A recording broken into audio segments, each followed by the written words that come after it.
ಅನುಭವಿಸುತ್ತಿದ್ದು ಇದು ಒಂದು ದುಃಖದ ಸಂಗತಿಯಾಗಿದೆ. ಅದೇ ರೀತಿಯಾಗಿ ಸ್ವಚ್ಛ ಭಾರತ್ ಪ್ರಧಾನಮಂತ್ರಿ ಯೋಜನೆಯಡಿಯಲ್ಲಿ ಮನೆ ಮನೆಗೆ ಶೌಚಾಲಯ ನೀಡದೇ ಇರುವುದು ಇದು ತಾಲೂಕು ಆಡಳಿತ ಹಾಗೂ ಪುರಸಭೆ ಅಧಿಕಾರಿಗಳು ನೇರ ಹೊಣೆಗಾರರಾಗಿರುತ್ತಾರೆ.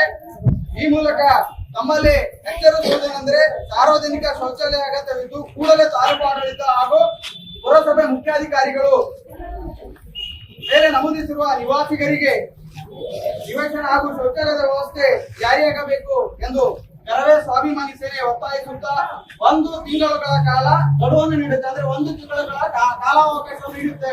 ಒಂದು ವೇಳೆ ನೀವೇನಾದರೂ ನೀಡಿರುವ ಸಮಯದಲ್ಲಿ ತಾಲೂಕು ಆಡಳಿತ ವಿಫಲವಾದಲ್ಲಿ ನಾವು ಬಾಲ್ಕಿ ಬಂದ್ಗೆ ಕರೆಯನ್ನು ನೀಡ್ತಾ ಇದ್ದೀವಿ ಮುಂಬರುವ 1 ತಿಂಗಳ ಆದ್ಮೇಲೆ ಎಂದು ಈ ಮೂಲಕ ಮಾನ್ಯ ತಹಸೀಲ್ದಾರ್ಗೆ ಒಂದು ಮನವಿ ಪತ್ರ ನೀಡುತ್ತಾ ಇದ್ದೀವಿ.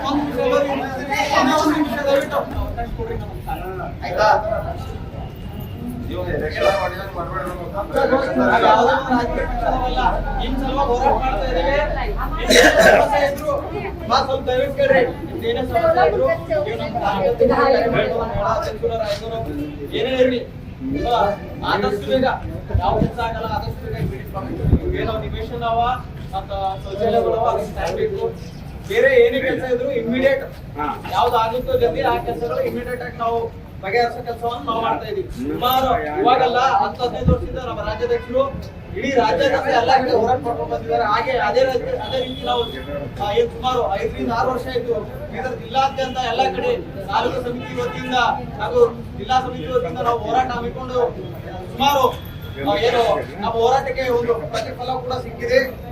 ಈಗ ನಮ್ಮ ಭಾರತೀಯಲ್ಲಿ ಏನು ಹಲವಾರು ಯಾಕಂದ್ರೆ ಸುಮಾರು ಸಮುದಾಯ ಜನಗಳು ವಾಸ ಮಾಡ್ತಾ ಇದ್ದಾರೆ.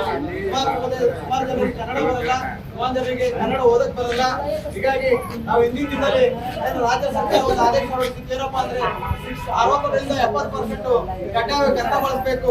ಆ ಕನ್ನಡ ಕಡ್ಡಾಯವಾಗಿ ಏನು ರಾಜ್ಯ ಸರ್ಕಾರ ಏನು ಹೊರಡಿಸಿದೆ ಅದ್ರ ತಕ್ಕಂತೆ ನಮ್ಮ ಬಾಲ್ಕಿಯಲ್ಲಿ ಯಾವುದೇ ಪುರಸಭೆ ಅಧಿಕಾರಿಗಳಾಗ್ಲಿ ಯಾರೇ ಆಗಿರ್ಲಿ ತಹಸೀಲ್ದಾರ್ ಆಗಿರ್ಲಿ ಇವ್ರು ಯಾರನ್ನು ಈಗ ವಹಿಸದೆ ಬೇಜವಾಬ್ದಾರಿತನದಿಂದ ಏನು